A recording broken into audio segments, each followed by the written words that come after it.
You know, as someone who always talks about nerdy shit on this channel, you might expect me to be a fan of comic books, but in reality, I haven't read that many comics. Now don't get me wrong, I do love comic book characters, movies, and games, but I haven't really been interested in reading their source material. The closest thing I've gotten to reading an actual comic is one of those Skechers-y strap issues, but that's really about it. But who knew that the first comic book series I have read in completion turned out to be one of my favorite pieces of media ever? And what comic book series would that be? Well, it just so happens to star a 23-year-old idiot finding the girl of his dreams and fighting her 7 evil exes and his personal issues, which help him with his journey of self-improvement, which just so happens to take place in Canada.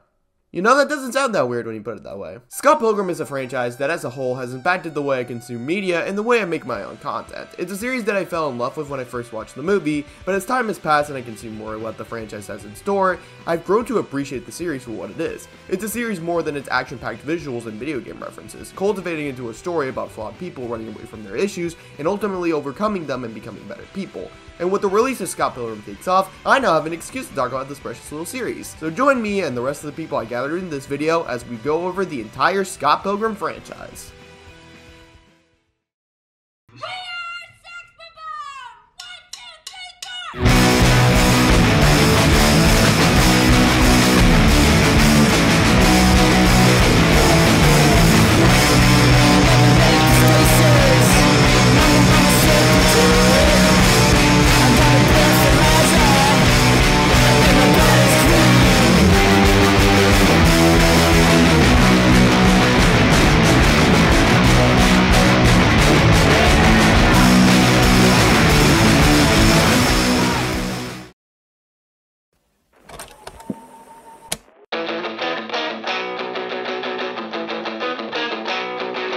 Scott Pilgrim is a series that, for a good few years, has made a massive impact on pop culture.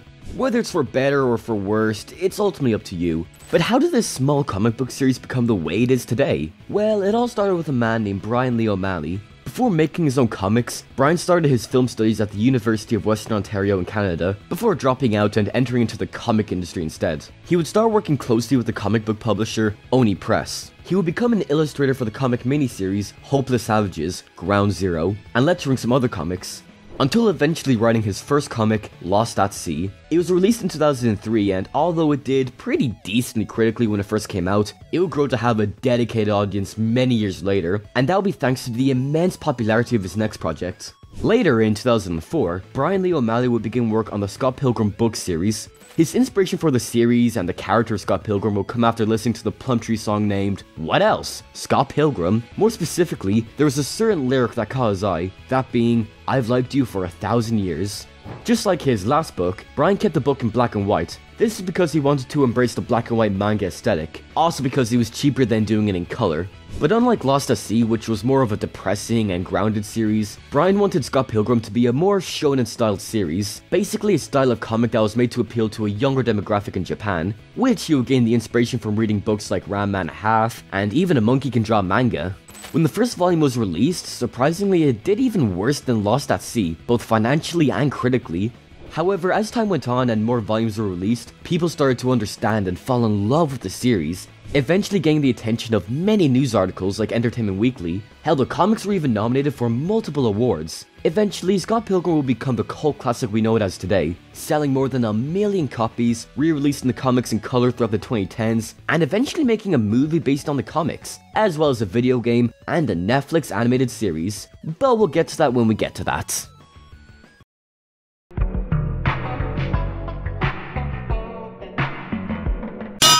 The debut of Scott Pilgrim, an important moment regardless of the content that's to come.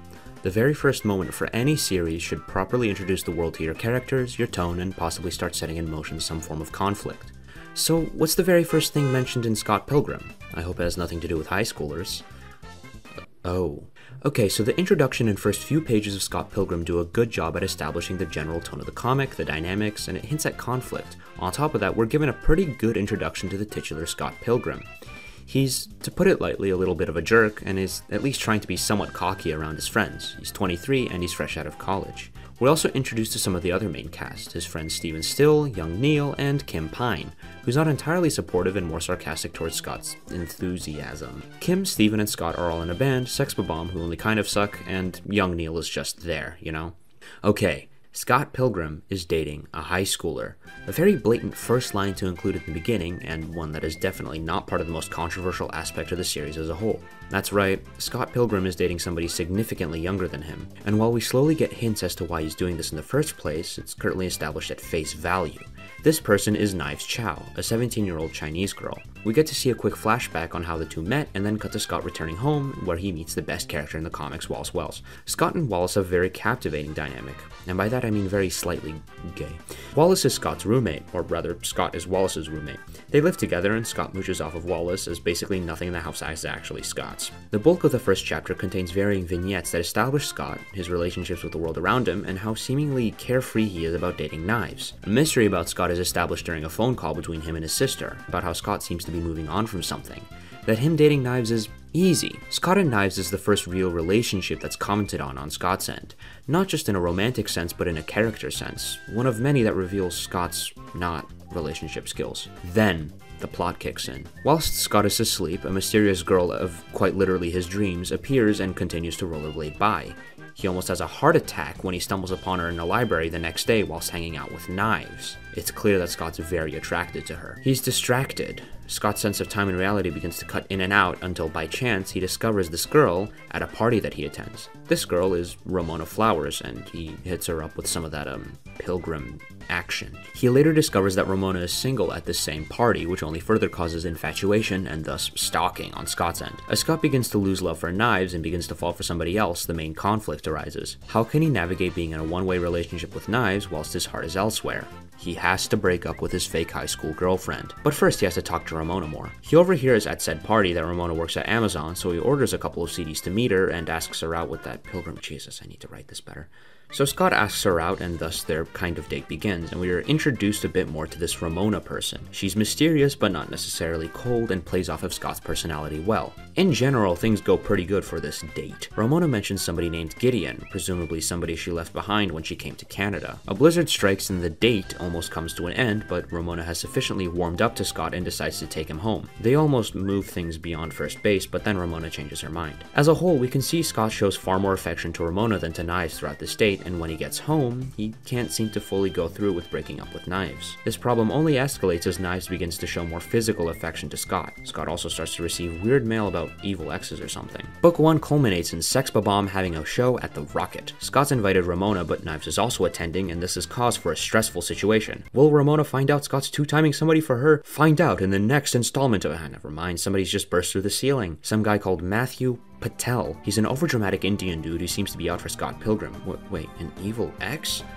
Wait, that sounds familiar. That's right, Matthew Patel is an evil ex of Ramona's from middle school. The first evil ex. He's out to fight and destroy Scott Pilgrim to stop him from dating Ramona. However, Scott is established to be the best fighter in the province, and Patel becomes literal chump change pretty quickly. 7 evil exes. After the show, Ramona explains to Scott that she has 7 evil exes, a septuplet of scorned partners that banded together to prevent anybody else from dating Ramona. For Scott to date the girl of his dreams, he must defeat her 7 evil exes. Scott asks if the previously mentioned Gideon is somehow related, and Ramona suddenly swaps personalities. Rather than being open, relaxed, her guard dramatically increases and she becomes very cold, robotic, weird. And that's where book 1 ends off. An introduction to a flawed character, caught between the girl he wants to date and the high schooler he needs to break up with. Of course, there's infinitely more detail and rereadability present than what I've stated, with recurring characters, gags, and humor throughout that remain fresh and distinct even on an nth time reading. The tone has been set, the dominoes begin to show themselves, and it's time to set them in motion.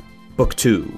Electric Boogaloo. We open with a flashback from Scott transferring to St. Joel's Catholic School in Ontario, Canada, getting roughed up and meeting a character named Lisa, a name that may be a surprise to some of you that haven't engaged with Scott Pilgrim in the paperback format. Lisa and Scott is another relationship highlight, one that's a bit different from Scott and Knives. Despite Scott being very clearly irritating, annoying, ignorant, and selfish in this flashback, both Lisa and Scott hit it off quite well, and there's a feeling of mutual attraction between them, at least until Scott meets a young Kim Pine. Kim's personality in this flashback is close to what we know her as now. She's deadpan, deprecating, intimidating, but a bit more jovial in some aspects. Scott begins to develop a crush on her and asks her to join a band that Lisa and Scott want to form. Suddenly, things turn into a fight. Scott learns that Kim has been kidnapped and their presentation in geography is jeopardized by some character named Simon Lee. Scott beats up his goons, sorry gang, I'm sure he does as well, and beats up Simon, notably saying, "You'll never change," as he kicks him off the roof. Scott saves Kim, they make out, and they begin dating. Thus, we get a multi-page montage of Scott and Kim hitting it off. They're high school lovers, it's a good relationship, and then it suddenly ends. In this flashback, it ends when Scott tells Kim that he's moving to Toronto. I'm sure Manuel will touch on this later, but these flashbacks sure do portray Scott in a much more heroic, good light than what we're accustomed to. In the previous book, wasn't Scott a bit of a wet blanket? Ramona awakens Scott in his dreams, and thus book 2 officially begins. Scott wants to invite Ramona over for dinner, but of course Scott lives with Wallace in a crappy hole in the wall, and it isn't really Scott's place, so Wallace issues an ultimatum. Scott must break up with Knives, or Wallace will tell Ramona. We have to remember Scott is two-timing right now. He also had sexual relations with your mother. Thus begins an awkward stretch where Scott meets with and remains passive with Knives as they shop for CDs. Knives invites Scott over for dinner and he rejects it. He also shows some animosity to a band that Knives likes called the Clash of Demon Head, making various excuses as Knives shows more and more affection in an inverse relationship. Finally, the dam breaks, all hell breaks loose, and Scott, in a rather pathetic manner, dumps Knives. The bus ride home is briefly filled with remorse for Knives before quickly being replaced by thoughts of Ramona. What a dick. He hastily informs his other bandmates of this news. Kim is somehow not surprised. Scott's flaws, as you can see, are very clearly being established. He doesn't seem to care for the past and focuses far too much on short-term developments without thinking much of consequences, leaving himself stuck in an endless cycle of self-destructive behavior. Oh, and he can cook! Scott invites Rami, whoever that is, over for dinner, and he shares a cute scene with Ramona before things begin to progress, and once again, he shows an insecure side of himself. His hair. Scott blames his last major breakup on his haircut. Is Scott an unreliable narrator? His haircut? What the hell is he leaving out? Right, it's Kim time! Ooh yeah, Kim time, Kimmin' time, woo! We get to see life from the perspective of Kim Pine, and it's kind of sad, honestly. She dreams of Scott dying and wakes up as Scott asks her if she dreams of him often. Her roommates don't seem to be particularly clean or caring and berate her for being too loud in the morning. She works at a video rental store and she talks to Scott as he walks in. Scott's looking for DVDs of movies that feature Lucas Lee, a famous movie star and Ramona's second evil ex, even though he doesn't remember why he's evil. In this book, the plot of Scott having to defeat Ramona's exes really takes a back seat, instead giving short snippets, setting up dominoes for future events in the book and further on. A lot of the moments here are a bit more subdued. Scott gets a bad omen in his gut as Stacy and Ramona meet. Scott shows hostility to a band called the Clash of Demon Head. Keen-eyed readers will remember he did the exact same thing when he broke up with Knives.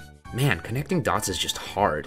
Knives is very clearly not over Scott, as she is shown stalking him and calling Wallace in hopes to get in contact with him while Scott is with Ramona. There's also another scene where Ramona's head goes all weird sunshine-like as they watch Lucas Lee movies. It's threads like this that raise intrigue. Why does her head do that? Why is she like that? Why does Scott know nothing about Italy? A moment that I'd like to call attention to is when Scott introduces Ramona to his friends and by proxy Kim. Kim mentions that she dated Scott in high school, and Scott quickly rubs it away as ancient history. Considering we have a vague idea of how Kim might have felt and still feels about this breakup, this seems particularly ignorant of him to do. I still don't know how to connect dots, man. Let me phone a friend. Wait. Oh, sorry, yeah. Sorry, someone's at the window. Oh my god, it's Knives. Knives is at the window, and Knives sees Ramona. She doesn't know that Scott two-timed her. She's angry at Ramona. Very angry. Now here's where things get interesting. Scott is at Ramona's place and they have a small talk about Lucas. Ramona is very, very dismissive of Lucas. They only dated in 9th grade, nothing came out of it, and she didn't string him along or anything. The parallels, dude. The parallels, man. Can't you see the parallels, bro? I'm grabbing you by the shoulders, dude. Look at the parallels. They're really similar characters. Scott and Ramona are almost the same character in multiple ways. It's why Ramona is so mysterious about her past. Scott and Ramona are both running from their past in various ways. It's just that Scott manages to completely forget his past while Ramona is just being mysterious about it. It seems like he didn't particularly develop out of that habit of being ignorant either, but he's not particularly self-aware of that habit either. Oh right, he has to fight Lucas Lee. So in the morning, Scott and Wallace go out to fight Lucas Lee, and Lucas completely pummels Scott, as, you know, he's huge. And they have a little talk instead, where Lucas reveals Ramona did two-time him. Scott doesn't seem to process this. Instead, he continues talking to Lucas. Lucas threatens to either beat Scott up in the name of the league, or Scott must give him all of his money, so he reports to this Gideon character that he did defeat Scott. In a moment of clumsy wit, Scott decides to goad him into skating down an ultra-long set of stairs. Lucas isn't very smart, so he does, and crash lands at a speed of too fast to live. Man, Scott even says it himself, that was the worst fight ever. It's interesting in just how much of an underwhelming fashion Lucas is defeated in. The first comic set the story up to be a bit more action-oriented, and this fight seems particularly underwhelming, maybe to make more room for the emotional conflict. Such as when Scott discovers Stacy and Ramona are hanging out. Oh god, they've gone to the Toronto library. And suddenly, a vengeful Knives is there. She's angry that Scott's dating her and assumes that she somehow stole Scott from her. Then she remembers Scott seeing Ramona at the library and realized Scott totally two-timed him, but not exactly in the way that she thinks. Also, consider that Knives is a vengeful ex of Scott's that Ramona is fighting. For Ramona to date Scott, she also has to fight Scott's exes. Not in any organized form, but it strengthens the parallels that these characters have. Anyways, Knives begins to lose and swiftly runs away, but she's kept screaming on and on about Scott dating her that Ramona now knows her as Scott's ex. She doesn't seem to give any thought to the two-timing allegations, and Stacy gives a vague enough answer that she doesn't suspect anything. So Scott gets away with it. Barely. And then, arguably the best scene in book 2 comes along. Someone calls Scott, a caller so surprising to Scott her simple hello takes up a whole spread of the book, an ex that's been alluded to since the beginning.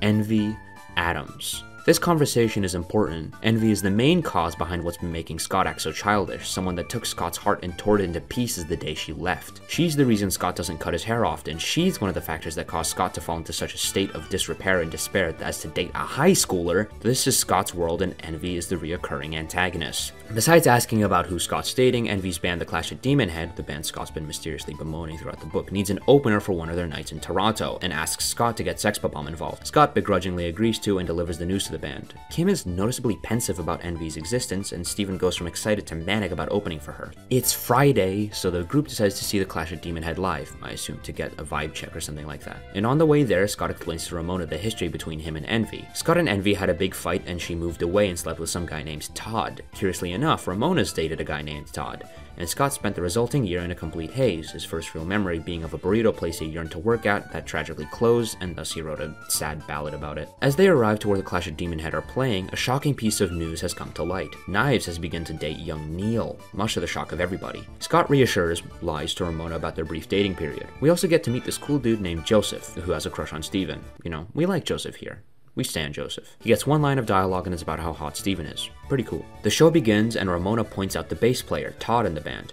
It turns out the Todd that Envy cheated on Scott with is the same Todd that Ramona dated, and that's her third evil ex. Dun dun dun. And that's where book 2 ends. Overall, books 1 and 2 of Scott Pilgrim set up a very good baseline for what to expect. Good humor, interesting characters, and dynamics. There's a lot at stake here, and whilst the literal plot of defeating these 7 evil exes is intriguing enough, there's a wonderful undercurrent of emotion, relationships, and commentary flowing underneath that is arguably even more interesting than the conflicts. I'm not sure how to wrap this whole section up, so I'll just do a cover of that ballad Scott wrote about that burrito place I mentioned earlier.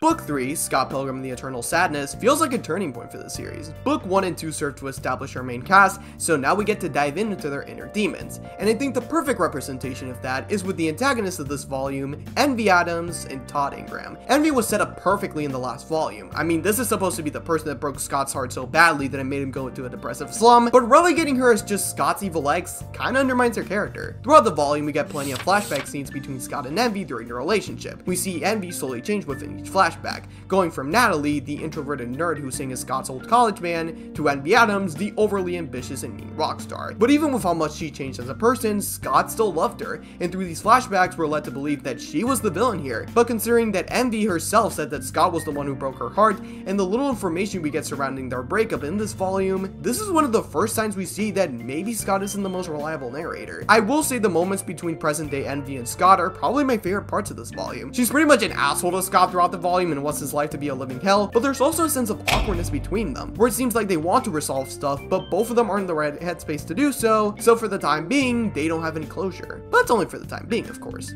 Then there's Todd Ingram, one of my favorite evil exes in the books next to Gideon. He's the bass player at Clash of Demon Heads, Envy's current boyfriend, a beacon with psychic abilities, and most importantly, he's an egotistical asshole who just so happens to be cheating on Envy. In other words, he's pretty much Scott if he was evil. However, unlike Scott, Todd's ego is much bigger, which ultimately leads to his downfall at the end of the volume. He's also one of the first evil X's to have his backstory expanded upon. Like, this guy was tested by vegan scientists against his will and ended up becoming a vegan to make his dad somewhat proud of him. This honestly sounds like a really interesting concept that I wish was expanded upon more. Man, I sure do hope that the anime decides to come back to this concept instead of making Todd a complete joke, cause that would suck. But outside of those two, what else makes this volume so great? Well, we're finally starting to see some development from old Scotty boy here. Like I said before, he still seems to be not in the right headspace, but he's definitely on his path to become a better person. And thankfully, this is a good sign for things to come as we head towards the next volume, properly named Scott Pilgrim Gets It Together. Book 4 is by far the most laid-back book in the series. We get a lot more moments between our main characters doing stuff together, dealing with their responsibilities of being adults, and overall just moment of them living their lives. Hell, even Scott himself is starting to get his life on track. He gets a job, he starts going out more, and even plans on moving in together with Ramona. Speaking of which, as you could probably tell by the fact it's summer, Scott and Ramona have been in a relationship for quite a long time. Months have passed by since the first volume, and they're arguably at their happiest so far in the series. It's not gonna be like anybody from let's say Scott's past is gonna come back and screw stuff up, right? Scott Pilgrim? It's you! Oh my god! What are you doing here? I can't believe this! Hi! I'm... what's up? It's Lisa Miller from high school. Remember? Oh fuck, I forgot. This is Lisa Miller, one of the most underrated characters in the franchise, and I mean this quite literally because outside of the books and the Adult Swim animated short, Lisa hasn't shown up in any other Scott Pilgrim media. And it's such a shame too, because I generally think her storyline was handled very well here. Lisa previously appeared in the first chapter of book 2, being Scott's oldest friend and band partner during school, but now years later, she now shows up again in Scott's life, and she's a hoe! This isn't me trying to be an asshole or anything. No, she quite literally tries to hit on Scott multiple times throughout the book, knowing that he's already in a relationship. Although it's not all bad. Lisa, although being in Scott's business for half the book, is ultimately the person who helps Scott finally tell Ramona the L word. No, not lesbians, but love. Aww. That's gross as fuck, so let's talk about something cooler. Ninjas! Roxy Richter is the evil X of this volume, and I don't know, she's just kind of there. I think her fight scenes are cool, and I also like that, unlike the previous X's, she at least came to an understanding with Ramona, although she still has some resentment towards her. But let's be real, she doesn't do much. In fact, I don't think she's the coolest antagonist of this volume. That title goes to Mr. Chow, Knife's dad, who, in complete honesty, does even less than Roxy, but I think he's a more threatening and cooler character. I mean, come on, look at this guy. That's all I have to say in regards to this volume. In my opinion, this is probably my least favorite volume in the series story-wise, but I don't think it's bad. Far from it. But hey, maybe a calm volume is something we need, because although this book may give Scott and Ramona a happy ending, all of it will quickly come crashing down soon. Book 5 and 6 are the exciting conclusions of the series. There was a lot heading into these last two books, and Brian Lee O'Malley knew this. He wasn't aware how difficult it would be to wrap up the series until he began working on Book 5, with this issue serving as Scott's darkest hour, both as a person and during his relationship with Ramona, making the title of this volume, Scott Pilgrim Vs The Universe, much more fitting. Personally, I think this volume works so well because Scott finally suffers the consequences of his actions. When Knife confesses to Ramona that Scott has been cheating on both of them at the same time, their relationship reaches its lowest point. What makes it interesting is that, while Ramona doesn't find out about this until the middle of the volume, in the start we slowly start seeing cracks form in their relationship. Not anything as bad as in the later half of the book, but there's a sense of uncomfortability between them, which makes the pages where Ramona finally confronts Scott about being cheated on feel all the more gut-wrenching to read. We know how much Scott is willing to do to be with Ramona, but there's no defense for his actions. A simple sorry won't do, and being the rest of the X's won't make things better. Speaking of which, let's talk about the evil X's of this volume, the Katanagi twins. The twins are unfortunately some of the most underutilized evil X's, not only in the comics, but in the entire franchise as a whole. This is the most character development they have in the series, which on one hand is really sad, but in the context of this book at least, it makes their presence all the more intimidating. Every time they confront Scott, a battle breaks through. but instead of fighting them themselves, they build a robot to fight them, with each robot becoming bigger in size in every confrontation until they decide to fight Scott on his own. Besides this battle's addition of Kim being captured by the twins to lure Scott, the pattern of each fight is that, in a weird fucked up way, they warn Scott about Ramona. They taunt his attempts of staying with the wrong girl, knowing that she'll leave him. And due to the circumstances that have been building up since Volume 1 finally reaching a breaking point, they end up being correct. How do I know this? The answer lies within Ramona's hair. Which sounds weird at first, but let me explain. Ramona's hair has always been an important detail to note in terms of how long she's been in a relationship for. In the start of Volume 5, we noticed that her hair is longer than usual, representing how long she's been in a relationship with Scott. But after going to fight the twins, we see Ramona's hair being shorter than it was before, representing that her current relationship with Scott is over. Despite this detail, Scott was told by Kim that Ramona texted her to hype him up for the fight, saying that she can't wait to see him back home. At least, that's what Kim wants him to believe, because in reality, she never received the message. She only told him that to boost his confidence. After coming back home, Scott encounters Ramona. He tells her that he cares about her no matter what, even if she sees herself as a bad person. She thanks Scott, and then she disappears, not coming back until book 6. It's a tragic ending, but an ending that was expected for a long time. Book 6, Scott Pilgrim's Finest Hour, starts where book 5 ended off, with the rest of Scott's life falling apart. He gets an apartment where he does nothing but lie down on his couch playing video games, escaping reality. But when Wallace, in the most nonchalant way possible, tells him to go get laid, this unknowingly leads to Scott's path to become a better person, which is what I believe to be this volume's greatest strength. Throughout the first half of the volume, Scott meets up with each one of his exes, and in one way or another tries to get with them again, only to realize that they've moved on. After suggesting casual sex to a now 18-year-old Knives, she rejects him, calling out for his shitty actions, which Scott remembers very loosely. Keep this in mind for later. Saying that not only has she moved on from him, but she's happy being alone. Then he meets up with Envy. Scott barely remembers his relationship with Envy, and we get a hint of how they actually broke up. She rejects his offer of having casual sex, saying that she's changed. Scott then gets a vision of Gideon when Envy mentions him, which leads to Scott running away. And finally, he decides to pay a visit to Kim, who moved back home after the events of the last volume. They both go to the wilderness, and Scott kisses Kim. She embraces him for a little bit until pushing him aside, telling him that they can't do this. She asks if she remembers how they broke up, and he recalls the scene we previously saw in Volume 2. Only for Kim to call him out, saying that he didn't even bother telling her, but she learned that they broke up because he told Lisa instead. The flashback scene that we saw in the start of Volume 2 was nothing more but a delusion that Scott convinced himself was real. This breaks Scott. He tells Kim to forget everything that happened, and he begins to fight what he believes to be the thing standing between his path of moving on. Nega Scott, the manifestation of all his insecurities and wrongdoing. But you can't really make those wrongdoings go away. No matter what you do to try and forget those memories, the best thing you can do is accept what happened and take the steps necessary to become a better person. So instead of beating Nega Scott, he accepts him. So after all that happened, he gets some much needed closure with Kim, and heads back home to fight the final evil X, Gideon Graves. Gideon has been built up throughout the series as the most powerful X, the mastermind behind the League, and when we finally see him, he's just kind of a dick. Granted, he's an evil, petty psychopath, but a dick nonetheless.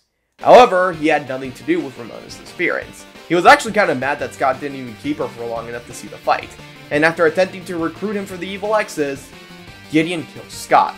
And this is where we see Ramona after all this time. Even after the split, Scott is ecstatic to see Ramona again. He defaults to making out with her, but despite embracing the makeout session twice, she hesitates to continue, telling Scott that she's sorry for leaving. After everything with her up to this point, Ramona felt defeated. She wanted to run away from her issues, but despite presenting her self-acceptance and need for betterment, she still feels that she's unable to become a good person. That changes after Scott comes back to life, thanks to the one-up he got from Volume 3. Not only does Scott come back, but Ramona appears alongside him, and together they defeat Gideon, putting an end to Ramona's toxic connection with him. When the fight concludes, they both realize that things can never be the same. They need to change for the better.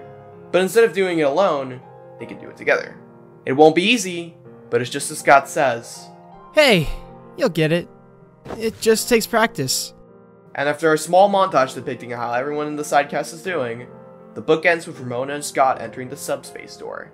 Not knowing how things will go in the future, but they know that they'll take on whatever comes their way together.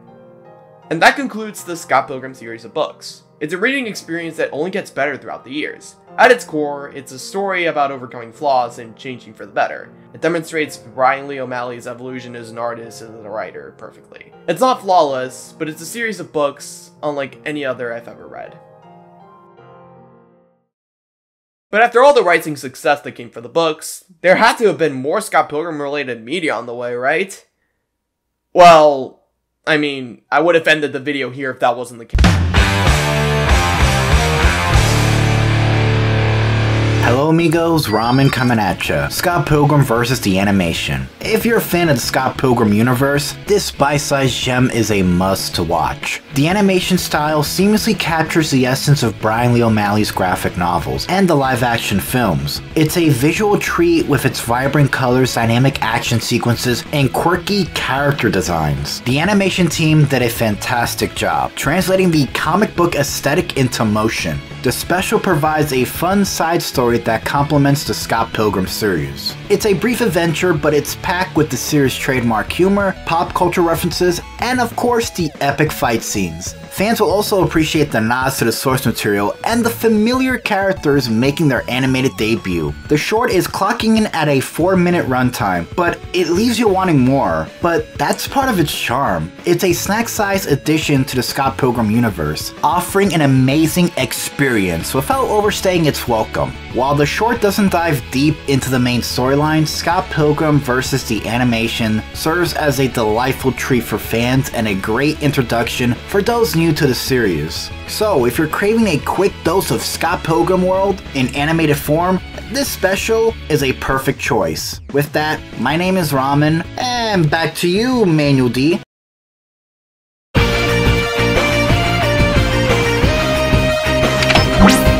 Released in 2010, Scott Pilgrim Vs. The World the game is probably one of the best examples of a gaming disaster turned miracle. The game started development in Ubisoft Montreal, but because they wanted to save their resources for future products, the game transferred development to Ubisoft Chengdu, a side studio that was founded 2 years prior to the release of the game and had never published a game. And they only had 20% of the game done, and they had 5 months to complete it. Putting it like that, you would probably expect this game to be a total failure, but in reality, the Scott Pilgrim game ended up becoming one of the best licensed games of its era. While it's technically a tie-in movie game, it instead takes a lot more inspiration from the comics than the 2010 movie. Sure, it has references to the movie, but most of them come straight from the comics, such as the combat, the robots made by the twins, and hell, even Mr. Chow comes in to be a cool mini-boss fight. Oh yeah, Lisa's in the background too, which is actually a really funny nod to what her character would be like in the series moving forward. I think this game does a really great job taking inspiration from Brian Lee O'Malley's art style in the comics, but also utilizing its own art style that fits the franchise. The character designs are good, the backgrounds are beautiful, and everything just oozes with style, which manages to hold up extremely well a decade later. Now, I've never been that big when it comes to beat-em-up games. The most I've played is either Castle Crashers or Shredder's Revenge, but I found this game to be pretty fun. It follows the tradition of any other game in its genre. You start a level, you beat up some goons, you level up, reach the boss at the end, and you move on to the next level. When starting up, the controls are simple to understand, and it gets more fun when you level up since it gives you access to more moves and addictive combos. My only gripe with the game is that it can be really hard halfway through. Even in the easiest mode, I found myself struggling as early as the 3rd stage, so I did what any poser would do and did the infinite money glitch, which would allow me to buy levels and cheese the game. Is that cheating? Yeah. Did I find the game more fun after abusing the money glitch? Oh, absolutely! Each level in the game is represented by each evil X, with the only exception being level 6 is where you fight Negascod. I will say that, outside of Matthew Patel and Gideon, the rest of the bosses in this game kinda suck. Lucas, Lee, and Roxy feel like normal enemies with buff up stats, Todd just does the same attacks for the entire fight, and the twins are just really easy. And another issue I have with the gameplay, or at least the game in general, has to be the DLC characters, Knives and Wallace, who are pretty much just palette swaps of Kim and Steven respectively. Even in their re-release of the game, they remain untouched and buggy as they were in the original release of the game. But in my opinion, what makes this game special has to be the soundtrack. I have no clue who had the idea of bringing Anamanaguchi to the OST, but whoever did definitely deserved a raise because it's great. It's fun, energetic, it perfectly fits the game. I wouldn't say it's my favorite soundtrack from a video game, but I think the game wouldn't have been as remembered as fondly as it is now if it wasn't for the soundtrack.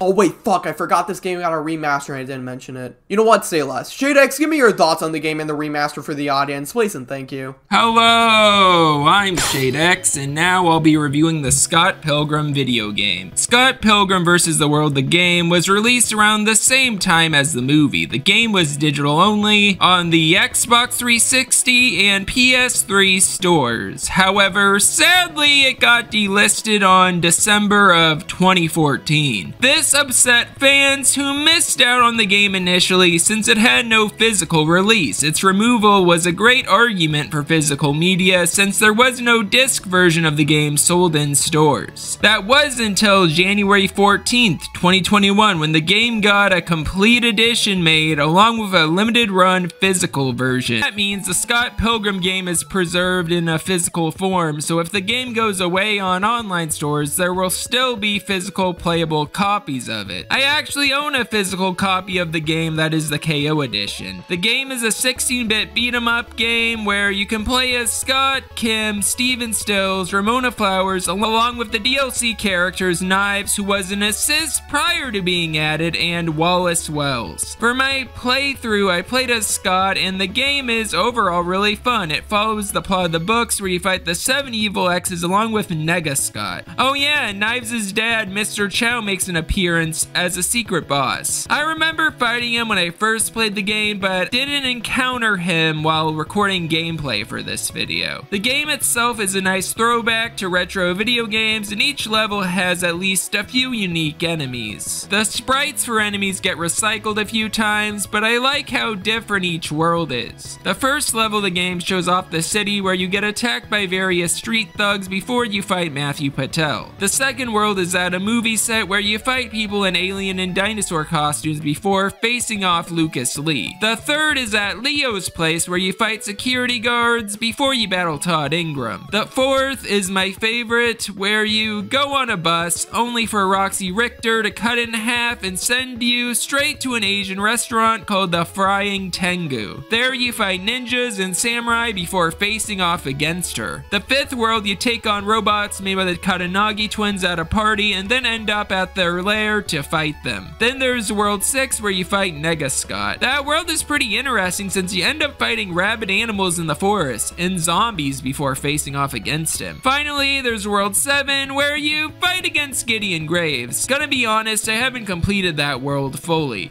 His Gideon Graves boss battle really frustrated me, especially since there's no checkpoint for me to fight against him again. I had to start from the very beginning of his world, which annoyed me. Don't get me wrong, he looks really cool, and I love how he's an amalgamation of all the evil X's, but even on average Joe mode, I struggled to fight him. Anyway, since I suck at games and don't have patience, I'll just show you someone else's footage of what happens when you beat the game as Scott. Yeah, Scott doesn't end up with Ramona in his ending. You have to play as Ramona to get the true ending of the game. Each character has different endings, which is really cool. However, one ending is pretty problematic. In one ending, Kim ends up with Knives in her ending. The whole point of Scott Pilgrim is that he shouldn't be with Knives, and having Kim and her kiss in the game too is not okay. FBI, clear right!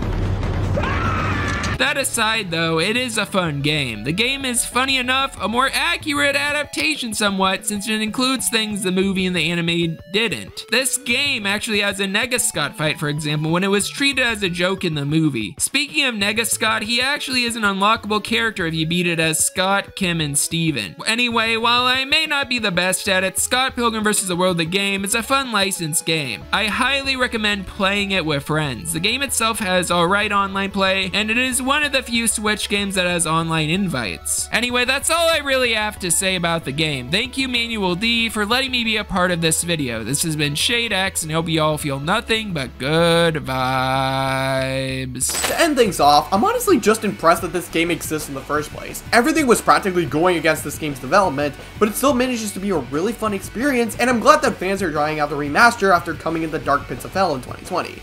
It may not be the best licensed game out there, but it's a fun enough experience.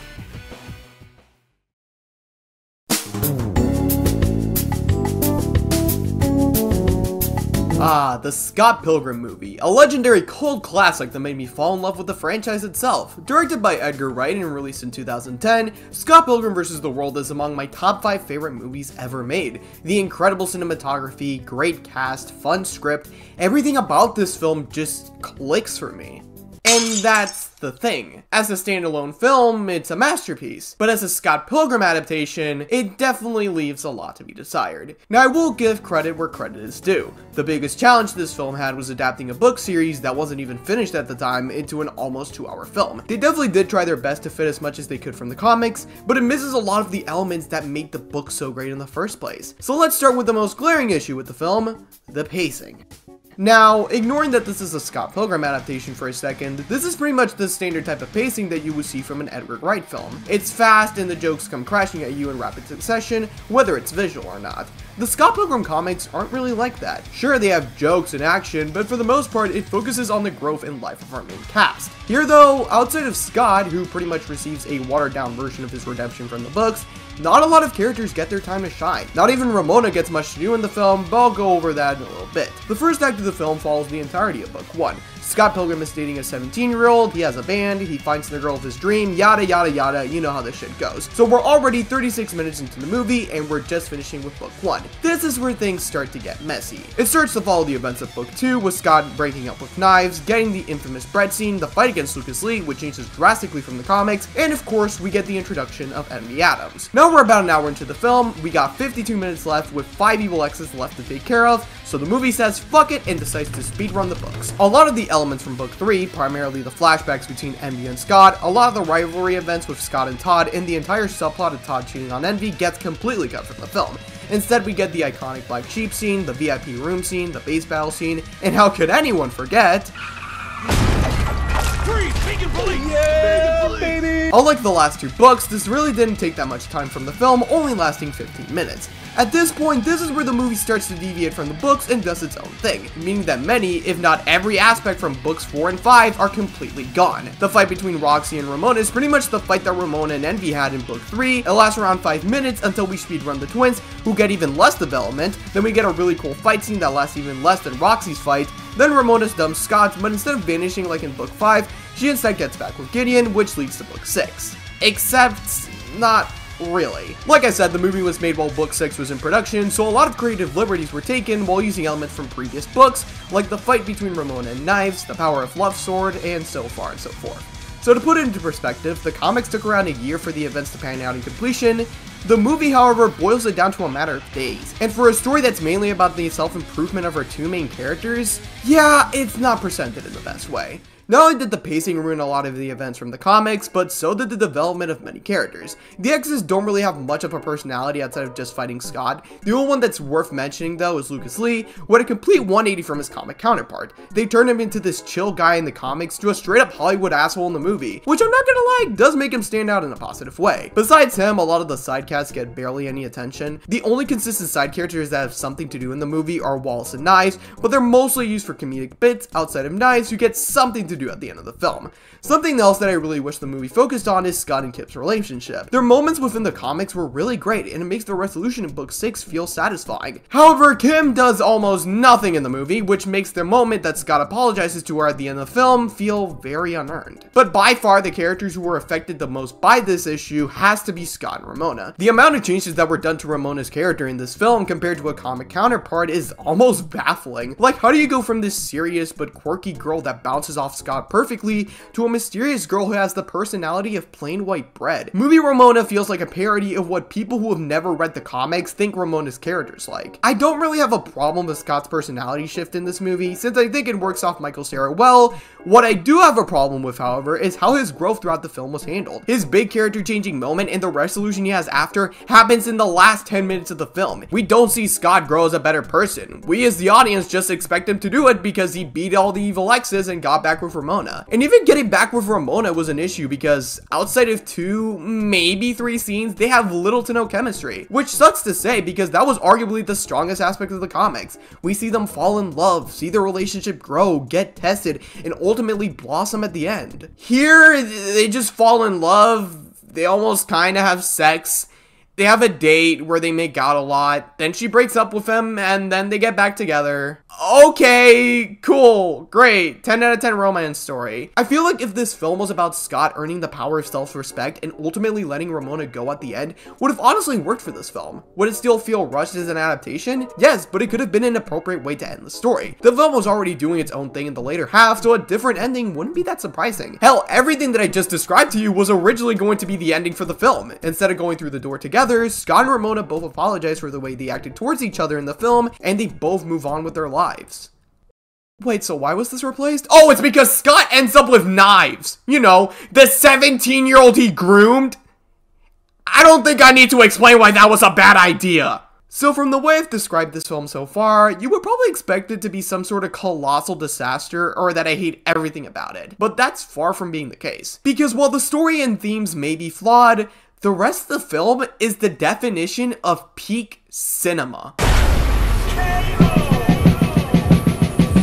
What will probably catch your attention is how visually stunning Scott Pilgrim Vs. The World is. This is probably one of the most unique looking films I've ever seen, with no comic book movie, or hell, any movie in general over the last decade, coming close to replicating its visual style. It's framed in a way that makes every scene feel ripped out of a comic book page. The visual style also lends itself well into the action scenes. I mean, I could just show you any fight scene against any evil X and I could perfectly prove my point. What makes it more impressive though is how every fight manages to be different from the rest while also conveying the core personality of ShadeX. From an entire Bollywood number with Matthew Patel to an intense base battle with Todd and the tag team fight against Gideon, every fight is fast-paced, action-packed, and visually incredible, making an experience unlike any other. Then we have the cast of the film, which is probably the most divisive thing to come out of this movie. At its core, a lot of the actors do a great job capturing the campiness and fun of their roles. However, the issue that many have is whether the actors fit their role in the first place. Case in point, Michael Cera as Scott Pilgrim. I want to make it very clear, for all intents and purposes, Scott in this movie isn't the douchey but likable idiot we're all familiar with. This is Michael Cera playing any other Michael Cera role in the movie. But here's the thing. I don't know if it's because of how much I've seen this movie, but I kind of like this version of Scott. He isn't my favorite adaptation of the character, far from it, but I think his dorky personality brings something new to the table, which bounces off the rest of the cast very well. Speaking of the rest of the cast, all of them do a great job portraying their characters too. From Kieran Culkin's snarky but chill interpretation of Wallace, to Brie Larson's heavily underutilized portrayal of Envy Adams, to literally any of the exes. Even despite the writing, the actors stole the show with what they had, and they did more than a phenomenal job at providing substance to their respective characters. And then we have the soundtrack, which I think is incredibly vibrant and unique for the time. However, despite my double diamond certified album releases, I don't think I'm qualified to talk about this subject, so we're gonna need the manual department to call in a music master for a minute. Scott Pilgrim Vs. The World. This is a franchise that's somewhat difficult to describe on paper. I mean, the story of a 22-year-old finding himself and fighting through a number of emotional, self-growth, and personal issues, while also literally fighting through a league of evil exes. Not the easiest story to sell people on. To some, it's a fascinating story exploring the themes that many a 20-something experience. To others, it's a cautionary tale on the toxicity of certain characters and just how terrible these two are for each other. However, an aspect of the franchise as a whole that isn't explored as much is the overall music and score that can be found in the franchise's one and only film adaptation. It's something that I've never personally seen anyone talk about as much, which is weird, right? Scott Pilgrim's in a band, Sex Bomb, the Katinagi twins, Envy Adams, Crash and the Boys, all of these are either group or solo musical acts in the comics and movie, but no one has gone out of their way to really talk about the franchise's connection to the music it has. Well, it's time to change that. Music has the ability to make or break a film, much like its marketing and overall production. You can have the most well-polished movie in the world, but if the music sucks, it becomes a detriment to not only you as a filmmaker, but also the audience that goes to see your movie. Hell, this is a topic I've discussed on my own once before. I mean, just look at the Star Wars franchise. Guardians of the Galaxy. Even beloved musicals that in a sort of way surpass the source material, like Wicked. All of these, despite initial looks, have soundtracks that boost the movie's enjoyability, therefore making it a more fun experience for any potential viewers. Scott Pilgrim is a prime example of this. When released, although a box office bomb at the time, it acted as a boost in popularity for many of the artists on its soundtrack, so much so that a few of them have become synonymous with the franchise like Plumtree. And after looking through the Scott Pilgrim soundtrack as a whole, I've come to a realization of sorts. I have reason to believe that Scott Pilgrim vs. The World has contributed to a sort of counterculture at the time it was released, and I don't think I'm too far off when I say that. Now, counterculture can be defined as a culture with values and mores that run counter to those of established society. Essentially, it's activities, styles, clothing, and anything else that can go against what a society deems as normal, including music. In our modern world, we have a host of different genres that people listen to, but the general consensus is the most overplayed genre would be pop. This is where you find your Harry Styles, Bruno Mars, Katy Perry's, and more. Although popular, heavily sanitized, and doesn't have the best view among people. Going back to Scott Pilgrim, the soundtrack is a real interesting time capsule of what the creator, Brian Lee O'Malley, was a fan of at the time, and the overall vibe and feel of the world he penned while writing Scott Pilgrim. It has, like I mentioned, Plumtree, but also features such as Frank Black, T-Rex, the Blue Tones, a lot of very underground or old school bands and talent, ones that regularly you wouldn't see on just any soundtrack to a movie. Adding more to that is the indie garage band feel Scott Pilgrim tries to go for, establishing a sense of what time period this was supposed to take place in, but also somehow remaining timeless. Even the team behind the movie knew about this, with Edgar Wright telling The Guardian back in 2010, the music was always going to play a huge part in making the movie. It's about bands and indie rock and young people, so it was never going to be an afterthought. So it was obvious from the start that music was going to play one of the biggest parts in the movie's success and memorability. And I can't talk about the soundtrack as a whole without mentioning the artist, Beck. Although many haven't heard of him or his discography, he was instrumental to the overall production of the soundtrack and translating the visual medium of the comics to the sort of sound associated with Sex Bomb and Scott Pilgrim as a whole. When it comes to the songs in this thing, I'd say some of my personal favorites are Scott Pilgrim and Go by Plumtree, Summertime by Sex Bomb, and a lot of the 8-bit recreations of the movie's songs. A lot of them give that noticeably indie garage feel like no other movie has. Keep in mind, this was the 2010s, and I mean the very tip-top of that decade. Trollface was still a thing, Smosh hadn't broken up yet, Impact Font was everywhere, and this guy was still getting loads of hate for his one song. This was a time before the internet was a central hub for discussion about anything, before Twitter was known for brain-rotted politics. To put it simply, it was a different time, and a very influential time. And this is where this movie's soundtrack kind of fits in best. In the overall scope of the film, this even makes sense. While the main story regarding Scott and Ramona plays out, there's also a huge battle of the band's storyline taking place parallel to it. But keep in mind what genres are highlighted throughout the B story. This is a movie with an intention of distancing itself from pop, hip-hop, or rock for the most part. Even Sex Bomb in the movie plays the same genre that no other band really does. Even other musical acts in the film are more highlights of other genres that are more saturated. Envy's band was more pop-ish, and Crash and the Boys were more rock-focused. Genres that were more in the culture and are, or were, listened to. Well then, if this movie's soundtrack holds that much importance, where's its effects? Well, to put it simply, society. Okay, this isn't gonna be some whole Joker type rant, calm down. What I'm saying is, we aren't in the same society we once were in the 2010s. Media's different, aesthetics on people are a lot more varied, topics are more recognized, and even music's much more unique. And while this soundtrack didn't necessarily change all that or set the world on fire when it first came out, I do believe that it helped bridge the gap for a time. And in a time where music can seem more divisive with newer genres coming into the picture, sometimes it can take just one to make us realize just how powerful that music can be. Anyways, I should probably head out before Manuel has to take another 6 months to get this video done. Thanks for listening, Kim Pine is best girl, and enjoy the rest of the video. Oh, fuck. Hey, can the manual department also call in some people to talk about their favorite movie scenes too? Okay, cool, thanks. I love Scott Pilgrim. I think every insecure teenage boy is related to the character at some point. He's goofy, he's socially inept, he's made girls cry, he's literally me for real. But out of all of the various forms of Scott Pilgrim media, the movie is by far my favourite. Is it 100% faithful to the books? No. But neither is the anime, so who really cares? Just read the books if you want the original story, or watch a comic dub of them, I don't know. But anyways, I really like the Edgar Wright film. I loved it so much that I recreated one of the scenes for a college project. Just look how cool I am. Look how cool I am. The movie is really just a visual treat. I'm a film nerd, so I could talk about this movie and its visuals and its techniques, but I'll spare Manuel trying to download a 40-minute analysis of the film by only covering one of my favourite scenes.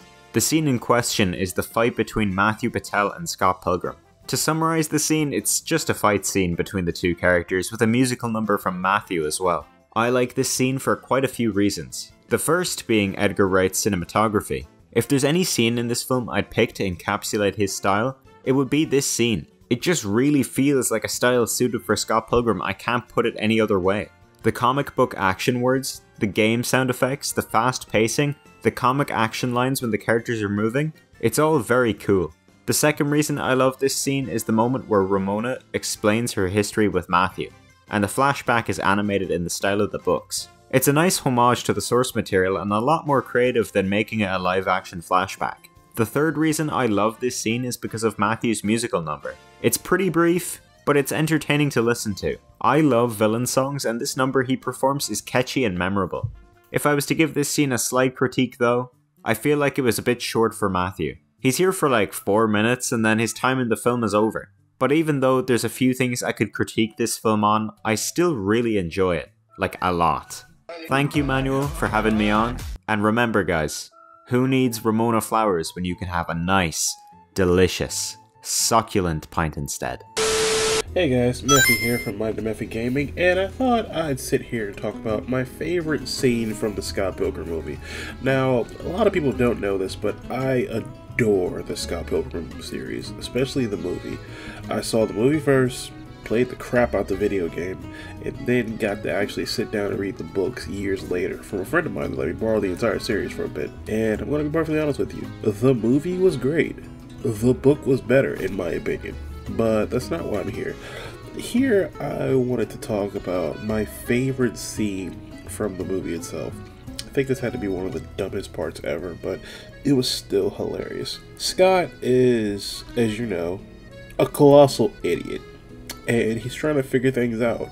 The movie just shows one part of it, but the book actually goes to show you that Scott is literally a screw up that actually is trying to fix himself down the road. And he does try to fix himself in the movie, but it shows more significance in the book. But that's not the part I want to talk about. Scott is at a crossroads at this point. He's already dating Ramona, but at the same time he's still going out with Knives, and he hasn't broke up with her yet. And everybody keeps saying, do you like Ramona? He's like, yes. Then break up with your fake high school girlfriend. Literally, that's been the main joke, like, of the early parts of the movies for a while. And then my favorite part has to be where his roommate Wallace is basically telling him, dude, it's okay, your life sucks. And then we get a phone call from, you guessed it, the fake high school girlfriend, Knives. Wallace is like, hello? Hey, Knives, what's that? You're at the door right now? Scott jumps up immediately and tries to figure out what to do. Then she's like, is Scott home? The moment he opens the door, you just see, out of nowhere, dude Falcon dies up a window because their apartment is kind of like a low area, like in a bunker a little bit. Scott somehow, with the power of determination and just all of his know, jumps up the window and leaves. You can hear it. Wallace is trying not to break character, at least in my head, because he's like, what just happened?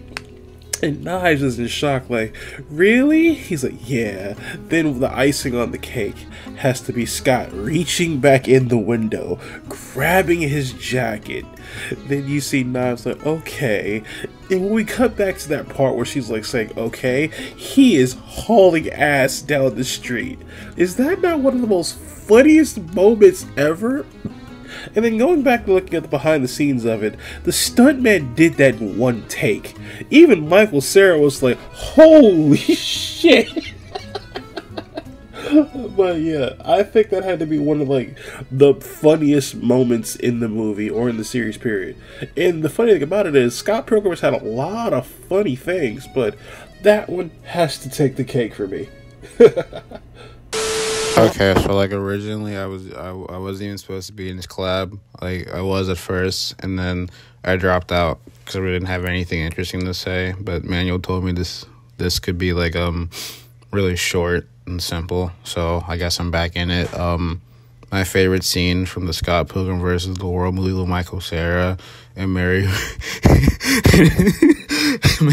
My favorite scene from the Michael Cera Scott Pilgrim movie is when they have to fight the twins in the Battle of the Bands, and they summon a green Sasquatch and destroys the twins' dragons. Yeah, I don't have much else to say. I think it's probably the best scene in the entire movie. Also, Threshold is the best song in the entire movie. Argue with the Wall.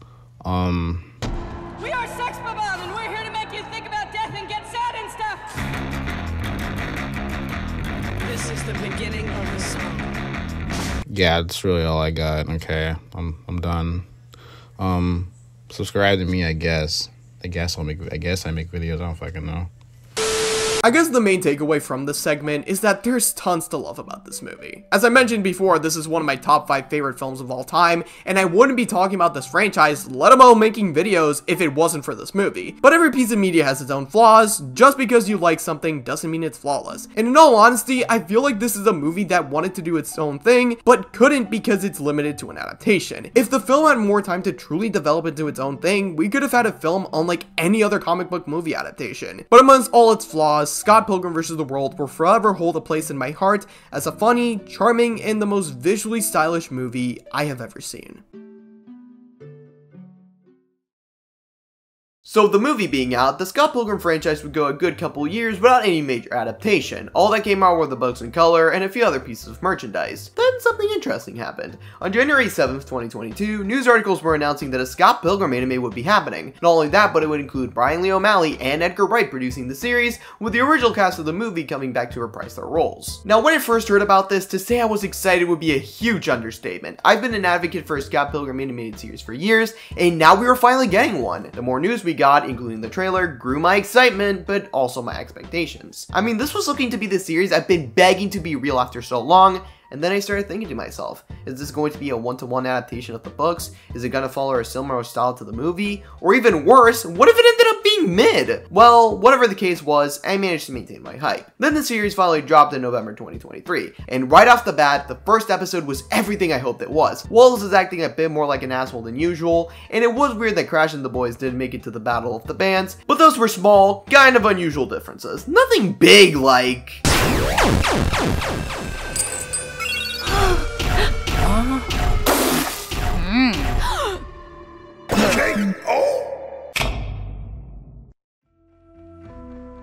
When I first watched the ending of episode 1, I was flabbergasted. Did Scott really just lose to Matthew Patel? Is he dead? What was going on? What was going on was realizing that Scott Pilgrim Takes Off is not an adaptation of the books, but more or less a retelling and kind of a sequel to the original series. The best way I could describe it is that it feels like the Evangelion rebuild, where it starts off like the original source material, only for one major difference to happen in the start that changes the course for a different story, while also having the original continuity coexist with this new one. I know that sounds complicated, but trust me, this is the easiest way I can explain it. In an interview with the Rolling Stone, Brian Lee O'Malley mentioned that he wasn't really interested in another Scott Pilgrim adaptation because he didn't really want to tell the same story. However, his worries would soon disappear once he was having dinner with the show's co-writer, Ben David Krasinski, and was jokingly told the concept of killing off Scott and turning it into a movie by Lucas Lee. So here we are, an animated Scott Pilgrim series where a goofy main character is gone for a good chunk of the show. This, of course, left a lot of fans mixed on the concept. While I was shocked with the initial reveal, I was also hooked to see what the show had to offer. And after 8 episodes and 3 rewatches later, what do I think of Scott Pilgrim Takes Off? Did I enjoy it despite being so different? Well, my dear viewer, it does pain me to say this, but I don't think it's that good. I think it's really good, but it isn't without its flaws.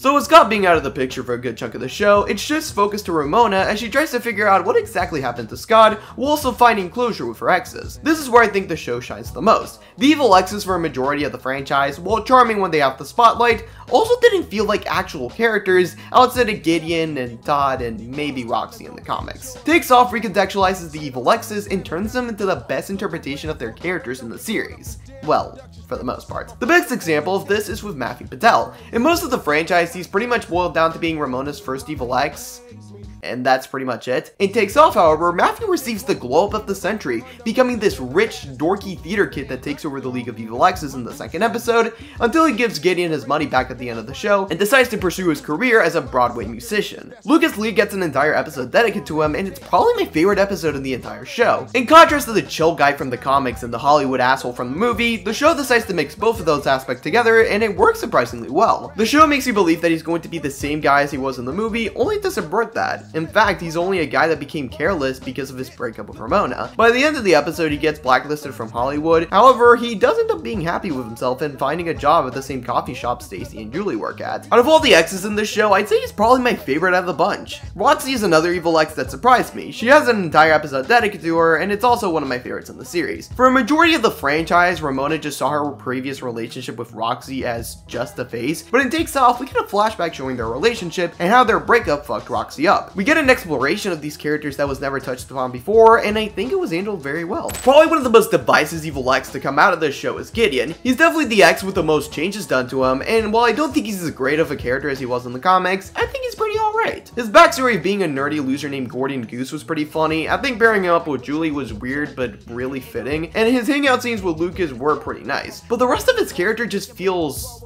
confused. It feels like they're flip-flopping between making Gideon a pathetic guy who appears to have some remorse for what he did, to just making him an evil douchebag. In fact, what was the point of making him evil anyways? Is it to get his company back?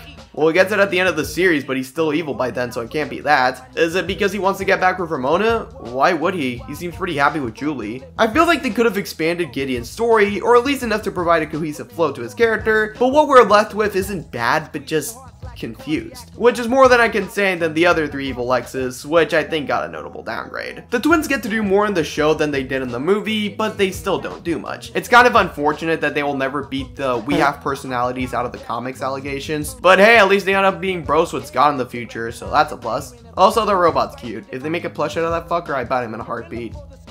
And then there's Todd. What the fuck did they do to Todd? No, don't get me wrong, the episode surrounding Todd is really funny. I think this fling with Wallace is so nonsensical that it's humorous, but it doesn't feel like the same character. He doesn't feel like the egotistical jerk we know. Now he's just a desperate romantic who wants to be with a guy that didn't like him that much. Unlike the rest of the episodes dedicated to the exes, we don't learn anything significant about Todd. He's just kind of there. In fact, after Lucas Lee, Ramona doesn't really reconcile with any of her exes. She doesn't reconcile with Matthew, or Todd, or the twins. He does tell Gideon not to be an asshole to Julie like he was to her, but that's not really reconciling. That's all for the exes, but what about the side characters? Well, unlike in the movie, they actually have shit to do this time around. After Scott's supposed death, they just moved on with their lives. Steven still tries to find a replacement for Scott, and in doing so, Knives decide to pick up the bass, and we find out that she has a talent in playing instruments. Knives' growth throughout the book and the movie centers on her breakup with Scott and directing that hatred towards Ramona. Here though, we actually see her become her own person, and I think her arc ends in a really nice way. Young Neil went from a character that I had little to no care about to becoming one of my favorite characters in the franchise. He's just a goofball idiot who just does whatever, and his hijinks are really entertaining. While he might be a far cry how he was in the comics, I'm willing to give this a pass. He wrote a memoir and called himself the old young Neil. Like, come on, you can't really hate that. I also like what they did with Ramona's character. She no longer feels like the bland manic pixie dream girl that we saw in the movie. While her arc ends in the same way that it did in the comics, but in a much worse written way, I still like what they did with her character. Unfortunately, just like some of the evil exes, some of the side characters don't get much development. Envy and Kim managed to have even less development than they did in the movie. They no longer feel like they have their own character arcs like before. Now they're just reduced to being Scott's exes, and that's it. Then we have characters like Wallace and Steven who get flanderized compared to their other iterations. Wallace is no longer the snarky voice or reason to Scott, but just an asshole. Like, I'm genuinely confused how this version of Scott managed to become friends with this version of Wallace. And Steven went from being the straight man to the antics of his friend group to just becoming a nervous wreck. The problem with these characters is that they feel underdeveloped, and it's a shame that the most underdeveloped character in plotline has to do with the main character of the series, Scott Pilgrim himself. But first, let's give some context. At the end of episode 6, it's revealed that Scott wasn't captured by any of the evil exes, but rather he was captured by an older version of himself. Episode 7 follows up, seeing what Scott has been doing throughout the series and learning more about this older Scott. Old Scott is pretty pathetic. He still lives with Wallace, had a drastic divorce with Ramona, he has an unsuccessful band with the twins, and he's still an idiot. He doesn't really grow as a person and thinks that the only way he can get better is if his younger self never met Ramona. He's basically the big bad of this show, but to be honest, I have no idea how to feel about this reveal, and it's all thanks to the way it was executed. Now don't get me wrong, I really love these last two episodes, and I think the ideas presented could have worked, but what we're left with feels very half-baked. The lack of time we see Scott in the show makes his development feel stagnant. I understand that he's been the main focus of an entire series of books and a movie, but in an anime where every character gets some sort of growth, yet the main character of the franchise starts and ends its development throughout the last two episodes, you can't really help but feel like they forgot about him midway through the series and just picked his arc later on. Older Scott, although having a visual spectacle of a final fight, feels like a worse version of Nega Scott, but without the build-up and impact that made him work in the first place. And though I think Scott and Ramona's resolution is nicely done, I can't help but feel like it's unearned, since the only scenes that they shared together up until now was their date in episode 1 and small moments they had in episode 7. You could make the argument that they fell in love with each other as they got to know more about each other, but that still doesn't make it believable.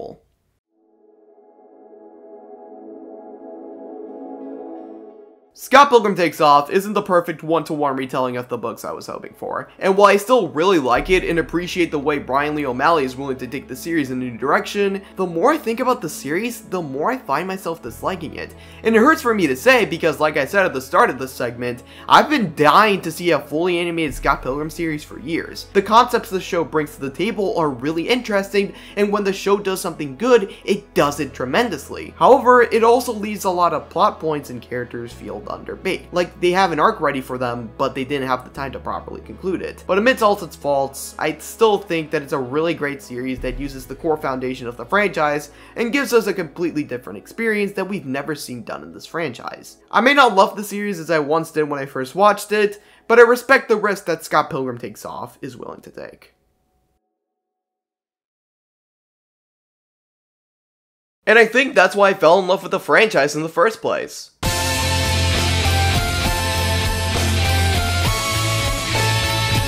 It's a franchise that has a core concept and world, but manages to be completely different in each medium it goes. If you want a mature story about adults overcoming their flaws to become better people, you can read the graphic novels. If you want a fun, beat-em-up style game with a Scott Pilgrim cast, you can play the game. If you want a messy but visually stunning retelling of the books, you can watch the movie. And if you want a flawed but subversive take on the original concept, you'll find that in the anime. I think it's safe to say that the franchise is in the best state it's been after a decade. That is, if you're ignoring the massive amount of gooners and people that just dogpile on the series because Scott was on some Epstein shit, but those guys are only on Twitter, so it doesn't really count. And I think it's really cool to see people getting into the franchise now. Hopefully this video inspired you to check out more what the series has to offer. This franchise means a lot to me, and I'm glad that in this lifetime, I got to experience the story of Scott Pilgrim and his precious little life. Anyways, this has been Manuel D, and I'm taking a nap. This shit took like half a year to finish. Just roll the credits. I'm too tired for this shit.